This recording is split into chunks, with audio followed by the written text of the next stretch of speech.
Hi everyone, and welcome to Tuesday's Tips at 2 with Kimber Bell. My name is Laurie, and today I have a special treat for you. There's two different things I'm going to show you. The first is we were going to talk about, and I'm going to show you a method or some tips on how you combine two designs. So you can take a design that we already have at Kimber Bell, and you can add a second design and combine them together and make your own and be super creative. That's what this is all about.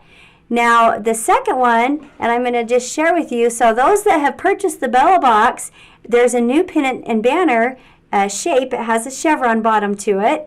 You are going to love this because a lot of you wanted to make more letters than what is already in this original design. So guess what? We've actually taken one of our older designs that we've retired. We're going to put it in the vault for you guys, for everybody and anybody. You can purchase this. It's our That's So Chenille alphabet and Pennants banner. And this is great because it does come in 5 different sizes, first of all. And second of all, you can do Chenille or applique. And guess what? You can actually take these letters and put them in the shape of the chevron. It's got the chevron bottom shape that came in the Bella box. So this is going to open up a whole new world of whatever you want to do. Now you can also add designs into either or different shapes. So I'm going to show you how you do the combining in a minute. But first I wanted to show you up close what the differences are.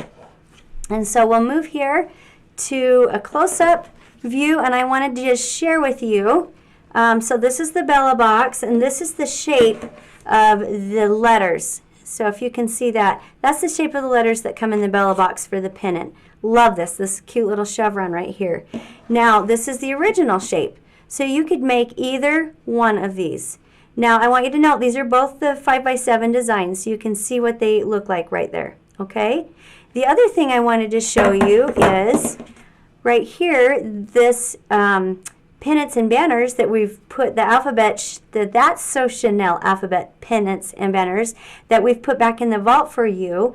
It also has the Chenille, so you can do Chenille letters or you can just do the plain applique. You can do either one, and it comes in 5 different sizes. And I love that it comes in 5 different sizes. So I'm going to show you the pattern up close as well. So as you can see, this is what you're going to be looking for. And I don't know if you can see this right here, but there's an and sign. So this also has a few punctuation items in this. You know, like an and, exclamation point, hashtag. Those are ones that you're going to be super excited. So it's letters plus more. All right, so the next thing I want to show you is also right here. This is how we're going to go about, and I'm going to show you how you would combine your pennant and banner. So to start with, I've actually stitched out the base of one of them. Now this is the base for the original That's So Chenille one, and I'm going to show you how you actually would add it to the other one.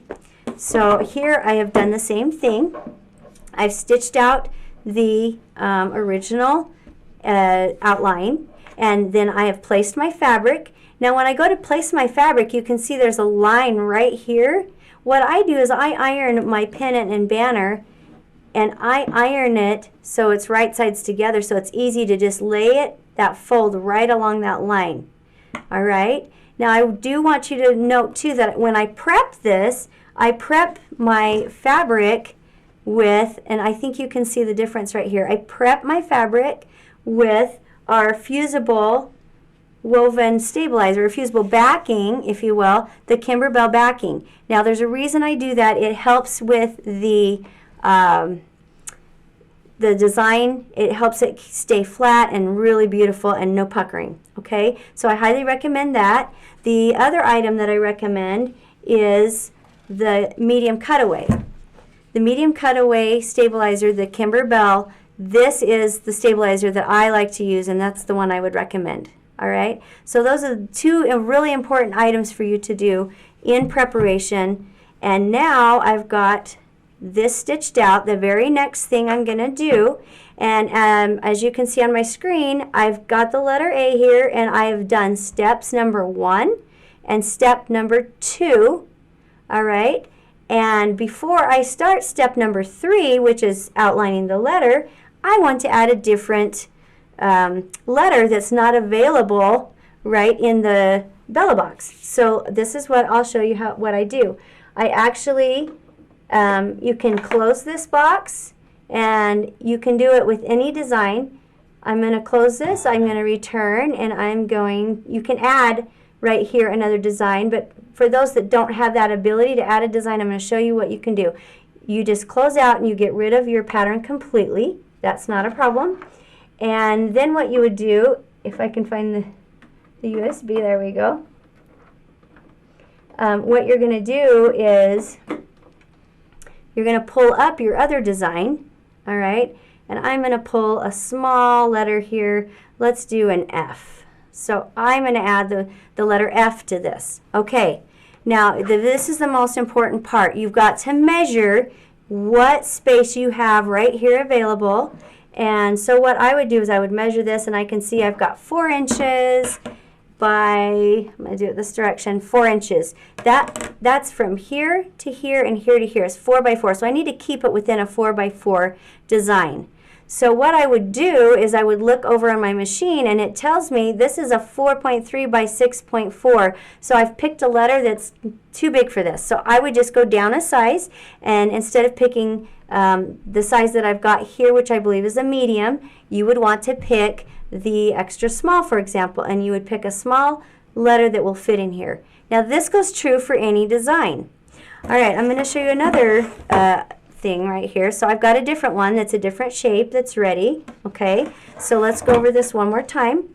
I'm going to show you that you measure up and down, and this is 6.5 and by 4.5. Okay, so the inside here is 6.5 this way by 4.5, and do note that this does cut off. So if you wanted to, you could just measure from here up and here over, which makes a square box. So about 4.5 by 4.5. So what I would do is I'm going by the size of the pattern or the design, not by the hoop size, because that's where a lot of people get tripped up. They just look at this and they say, and here's an example. I did the very same thing. For example, I wanted to put a butterfly, and I'm like, oh, this is a 5 by 7 hoop butterfly. This is a 5 by 7 hoop banner. And so I'm like, oh, this should fit. But do you see the problem here? The butterfly is going vertical design, and I want this to go, that would make the butterfly go on at this direction, and obviously it's not going to fit that way. So those are things that you want to consider and look at. The butterfly is 3 inches by 6.9. Now, a lot of people will ask, can I reduce the size of a design?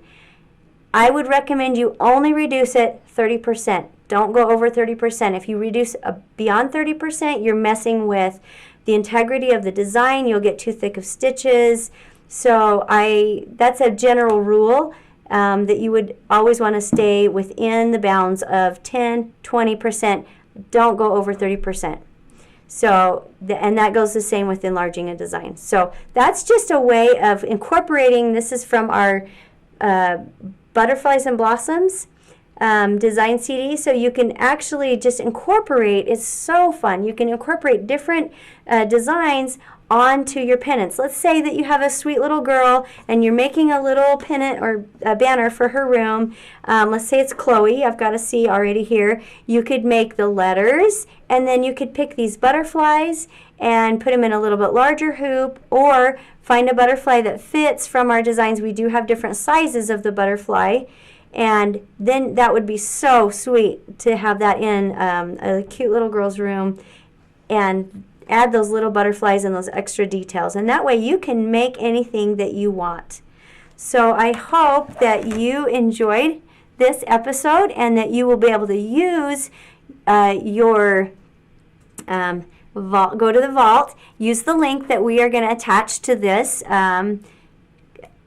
Tuesday tip, and it will take you, oh, here it is right here. There's your link right there to get to the Kimberbell Vault to find your design that you're going to want to purchase. I promise you're going to love this one. That's So Chenille Alphabet Pennants and Banners, because this is just so versatile. And like I said, it comes in 5 different sizes. So you can make any kind of pennant or banner that you'd like. This one that says Mr. and Mrs., I love this. Special to me because we actually used this at my son's wedding.